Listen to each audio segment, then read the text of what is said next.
Another conflict that continues to dominate the current headlines is Prince Harry versus the royal family.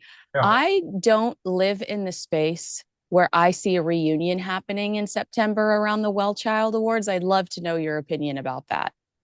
Uh, you, we've all been too long in this game to say never, it could never happen. We just don't know. There was a rumor which emanated from the States that there was going to be, there may be a possibility of a meeting. There was never anything concrete that they were actually going to meet. Now, let's deal with some facts first of all. I mean, Harry is flying over here for the Well Child Awards on September the 8th. He's flying 5,500 miles to be in the UK. He's still going to be 500 miles away from the King. The King is not in England. He is in Scotland. He's at Balmoral, where he will be for the rest of the month. The only times that will change is when he flies down here for the odd job. He will be coming back down on the 19th of September for the white tie event for President Trump at Windsor Castle. But it is in and out. He will go back to Balmoral. Now, unless the King is coming down for some cancer treatment, and that may be around the time that Harry's here. The other thing is we don't know, Kinsey, how long is Harry going to be here? He's here Right. on September It's on the usually 8th. blink and you'll miss him. Remember, he just Yeah, picked yeah. up and left after the coronation. It's usually 48. He's usually been here for about 48 hours unless it's been the court case. So what we don't know is if there's any time in the schedules of the king um, for a meeting. Now, when people talk about a reunion, I don't see a reunion. If there is anything happening, there may well be a meeting.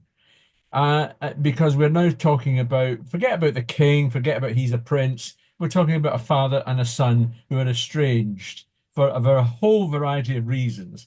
And you've got to ask the question, if they do sit down opposite each other, what are they going to say?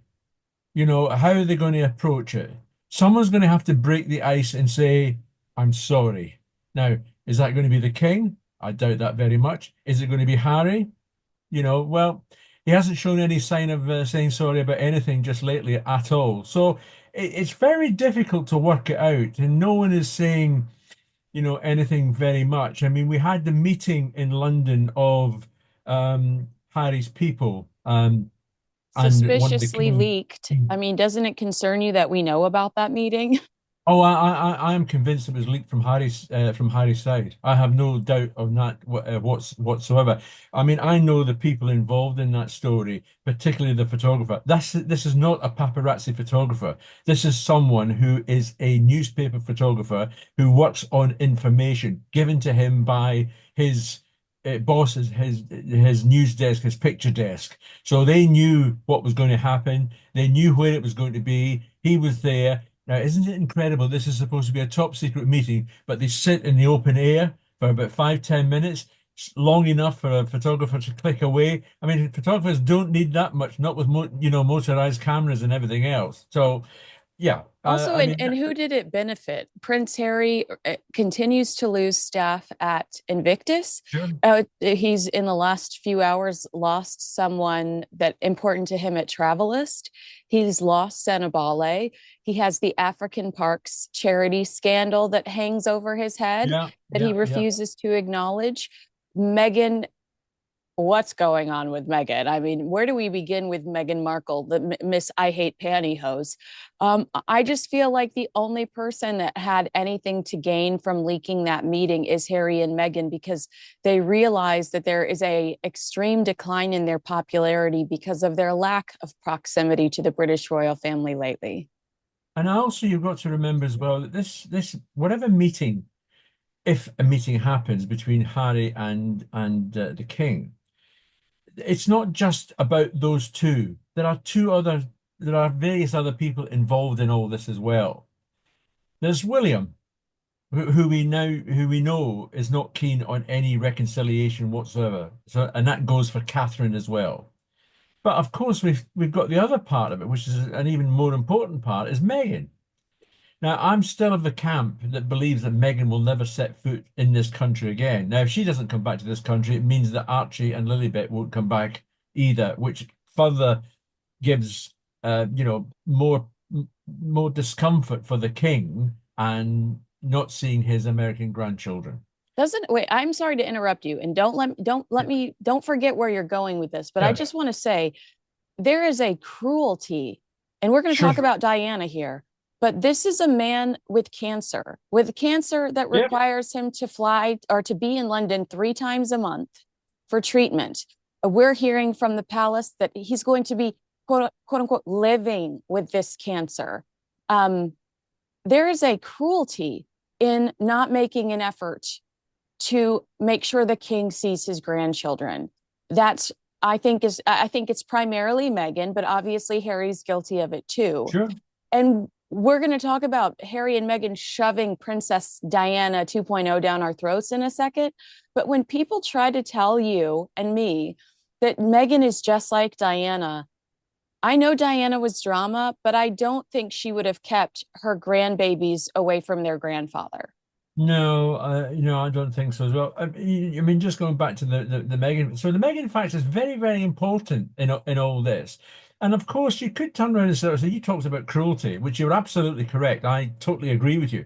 But let's not forget there is another grandfather who hasn't seen his grandchildren either. We're all talking about a reunion with the king and everything else. Don't see any signs of any reunion with the other granddad anytime soon. I mean, that's still a problem that's got to be solved. So this is not something that can be solved in one quick meeting between Harry and the King if it goes ahead. It's just impossible.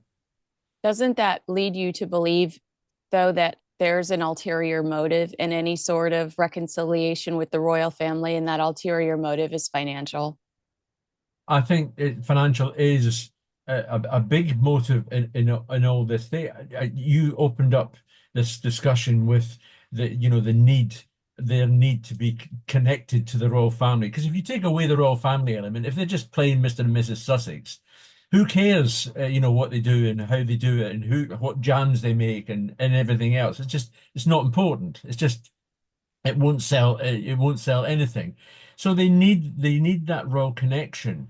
But is Megan going to toe a line? She hasn't made it easy at all to toe any line.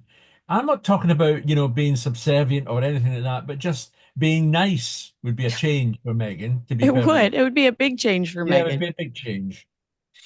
Yeah, I when I was challenged about the reunion, people saying that they really felt like the reunion could happen. I said this is a woman that just went on Bloomberg and complained about not having a voice while she was a working member of the royal family in pantyhose. If there's still that element of the, resentment and bitterness, there's no way that this is a couple that are actively trying to pursue any sort of reconciliation. Just on that point about that, I never had a voice in the royal family. Well, it didn't stop Diana having a voice. She had a huge voice on a number of issues. Queen Camilla has a huge voice on a number of issues. Catherine has a huge voice on a number of issues. No one's silenced Diana, and certainly no one's even trying to silence the Queen and the Princess of Wales. So this thing about I didn't have a voice in the royal family is absolute codswallop. It's rubbish. I mean, it's just absolute rubbish. I mean, Amen.